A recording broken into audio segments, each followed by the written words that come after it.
आपके लिए बजट में कमाई का मौका बताएंगे और लेकर आएंगे बजट का ब्लॉकबस्टर शेयर।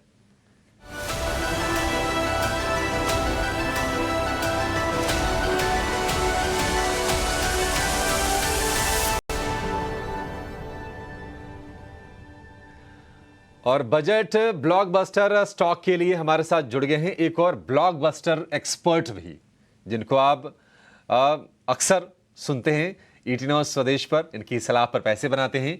अविनाश जी, बहुत शुक्रिया आपका समय देने के लिए। स्वागत है आपके ईटीनॉस स्वदेश पर। सर, बजट से पहले हम देखें तो बाजार भी बड़े ब्लॉकबस्टर मूड में है। 24,000 निफ्टी पर आ गए, 79,000 सेंसेक्स के आ गए, 53,000 निफ्टी बैंक के आ गए। तो कहने के लोगों के मन में शक है कि क्या बाजार इसी रफ्तार से चलेगा और शेयर क्या मूव दिखाएंगे टुवर्ड्स बजट जाते हुए। आप जरा ये कंफ्यूजन भी दूर कीजिए और बताइए कि कौन सा शेयर अभी भी है जो वैल्यूएशन के लिहाज से बड़ा आकर्षक है, और थोड़ा सा समय अगर देंगे बजट के लिए या फिर बजट के बाद के लिए भी तो कमाई जरूर कराएगा। गुड मॉर्निंग अभिषेक। देखिए, पहली बात तो आपने सही कहा कि मार्केट ब्लॉकबस्टर मोड में है, हर शेयर ऊपर जा रहा है। और मुझे लगता है कि देखिए, इन्वेस्टर्स को थोड़ा सा टाइम और पेशेंस एक्सरसाइज करना चाहिए, क्योंकि जो चीजें बहुत जल्दी भागती है वो उतनी तेजी से गिरती है। तो आज मैंने आपके व्यूअर्स के लिए दो स्टॉक्स चुने हैं जो बेसिकली बजट के थीम से काफी प्रभावित हो सकते हैं। पहला तो हाउसिंग फिनांस और बैंकिंग का जो सेक्टर है वहां से एक स्टॉक है, और दूसरा स्टॉक है डिफेंस का। तो पहला स्टॉक जो मैंने चुना है वो कैनरा बैंक है। देखिए, सरकारी बैंक्स चले नहीं है, लेकिन इस बैंक की अगर हम बात करें तो कोर बैंकिंग में थर्ड लार्जेस्ट बैंक है। इनके पास हाउसिंग फाइनेंस सब्सिडरी है, दैट इज कैनफिन होम्स है। प्लस इनके पास म्यूचुअल फंड का भी बिजनेस है। तो कहीं ना कहीं मुझे लग रहा है कि देखिए, कोर बिजनेस तो बहुत ही बढ़िया तरीके से चल रहा है। डिसबर्समेंट्स देखिए, एसेट क्वालिटी देखिए, रिटर्न ऑन इक्विटी करीबन 18% है, बुक वैल्यू करीबन 102 103 रुपया है। तो अगर 6 से 12 महीने का अवधि के लिए कोई लेता है तो मुझे लगता है कि 160 165 का एक अच्छा टारगेट प्राइस आपको मिल सकता है। और दूसरा शेयर जो डिफेंस में काफी स्ट्रांग है, एवरग्रीन स्टॉक मेरे हिसाब से है, वो है भारत इलेक्ट्रॉनिक्स। देखिए, 75,000 करोड़ की ऑर्डर बुक है, मोस्ट इंपॉर्टेंटली कर्जा मुक्त कंपनी है। प्लस मैनेजमेंट ने Q4 होने के बाद कमेंट्री दी है कि इस ऑर्डर बुक को वो कम से कम 15-20% से ये साल भी बढ़ाएंगे। और डिफेंस में बहुत अच्छे अनुमान है कि नंबर्स और भी ऑर्डर्स के बढ़ने के पॉजिटिव लग रहे हैं।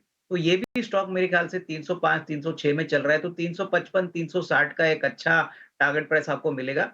दोनों stocks medium to long term के लिए है, तो प्योरली बजट के लिए भी नहीं, लेकिन अगर किसी को लंबा निवेश भी करना है तो इनमें डेफिनेटली इन्वेस्टेड रहे। मुझे लगता है दोनों शेयर्स में अच्छा पैसा बनेगा, बट थोड़ा टाइम और पेशेंस की जरूरत। ठीक है, बढ़िया शेयर भारत इलेक्ट्रॉनिक्स। 306 रुपए का भाव है, 360 रुपए का लक्ष्य है। साल भर रखेंगे 20% आपको ये कमा के दे देगा। बढ़िया सेफ स्टॉक भी है। और केनरा बैंक, एससीओ बैंकों में एक दिग्गज बैंक है, मिड कैप की अगर बात कर लें तो केनरा बैंक में आपको खरीदारी करने की सलाह है अविनाश जी की तरफ से। और इसमें भी आपको जो, अच्छा इसका लक्ष्य तो और ज़्यादा है, मतलब 20 नहीं 40% का 121 रुपये का फिलहाल भाव है। लक्ष्य 165 रुपये का केनरा बैंक का है। अवधि रखनी है आपको 1 साल की। तो सिर्फ बजट नहीं, बजट के बाद भी आपके लिए ये शेयर चलते दिखाई देंगे। बजट हो सकता है कि इनको और पुश दे दे और इनको मजबूती प्रदान कर दे। इसके लिहाज से आपके लिए ये दो शेयर अविनाश जी की तरफ से। अविनाश जी, कोई डिस्क्लोजर आप शेयर करना चाहेंगे? ये दोनों शेयर्स अभिषेक हमने हमारे क्लाइंटों को भी रेकमेंड किए, और मेरी पर्सनली कोई होल्डिंग इन कंपनीज में नहीं है, तो ये मेरी तरफ से डिस्क्लोजर। ठीक है, चलिए अविनाश जी, बहुत शुक्रिया सर आपका समय देने के लिए बजट ब्लॉकबस्टर स्टॉक में, और ये दो बेहतरीन शेयर हमारे दर्शकों को सुझाने के लिए।